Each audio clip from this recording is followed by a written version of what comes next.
উত্তরে, দক্ষিণে, পূর্বে কিংবা পশ্চিমে কেবল আগুনের লেলিহান শিখা দেখতে পাচ্ছেন যুক্তরাষ্ট্রের লস অ্যাঞ্জেলেসের ৬০ লক্ষাধিক মানুষ। যেন কেউ তাদেরকে আগুনের বেষ্টনী দিয়ে ঘিরে ফেলেছে, যেন তারা পতিত হয়েছেন কোনো নরকে। নারকীয় এই আগুনকে আরও উস্কে দিতেই যেন বইছে স্যান্টা আনা বা শয়তানের বাতাস। এই বাতাসে আরও শক্তিশালী হয়ে উঠেছে দাবানলের আগুন, যা নেভানো কোনো মানুষের পক্ষেই সম্ভব নয়। যেন প্রকৃতির রোষানলে পুড়ে ছাই হচ্ছে লস অ্যাঞ্জেলেস।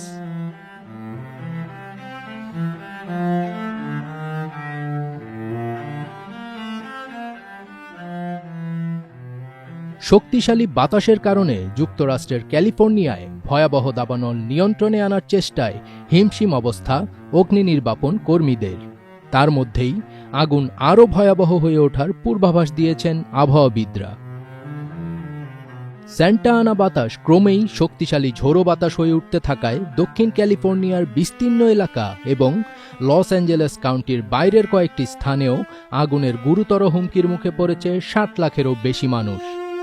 আজ বৃহস্পতিবার পর্যন্ত শক্তিশালী এই বাতাস বয়ে যাওয়ার পূর্বাভাস রয়েছে। সিএনএন লিখেছে, লস অ্যাঞ্জেলেস কাউন্টির বাইরে দক্ষিণ ক্যালিফোর্নিয়ার আরও কয়েকটি কাউন্টিতে আজ মারাত্মক দাবানলের ঝুঁকিতে রয়েছে লাখ লাখ মানুষ।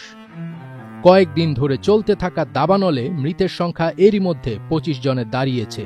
প্যালিসেডসের দাবানলে ৯ জন এবং ইটনে ১৬ জনের মৃত্যু হয়েছে। বুধবার সকালে জাতীয় আবহাওয়া পরিষেবার বিশেষভাবে বিপজ্জনক পরিস্থিতি নির্দেশক লাল পতাকা সতর্কতা জারি রয়েছে লস অ্যাঞ্জেলেসের কয়েকটি এলাকা এবং ভেঞ্চুরাতে। দাবানল থেকে ছড়িয়ে পড়া ধোঁয়া এবং ছায়ে ঢাকা এলাকাগুলোর বাসিন্দাদের সম্ভাব্য স্বাস্থ্য সমস্যা থেকে রক্ষা করতে সহায়তা করার জন্য মাস্ক পরার উপর জোর দিয়েছেন স্থানীয় এক স্বাস্থ্য কর্মকর্তা। লস অ্যাঞ্জেলেস বিশ্বের অন্যতম বিলাসবহুল এলাকা। সেখানে বাড়িগুলোও অনেক বিলাসবহুল এবং ব্যয়বহুল। চোখের পলকেই সব বাড়ি জ্বলে ছাই হয়ে গেছে। চোখের পলক ফেলতেই পথের ভিখিরি হয়ে গেছেন অনেক ধনকুবের। টাকা, ক্ষমতা কোনো কিছুই কাজে আসছে না এই প্রকৃতির রোষানলের সামনে।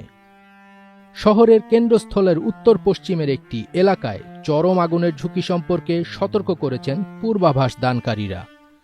পার্বত্য কয়েকটি এলাকায় বাতাসের গতি ঘণ্টায় ৭০ মাইলে পৌঁছে হারিকেনের মতো শক্তি সঞ্চয় করতে পারে।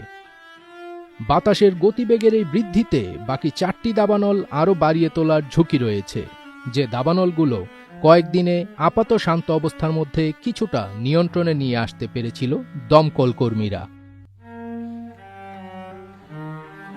ফজবির তাজ, এটিএন বাংলা।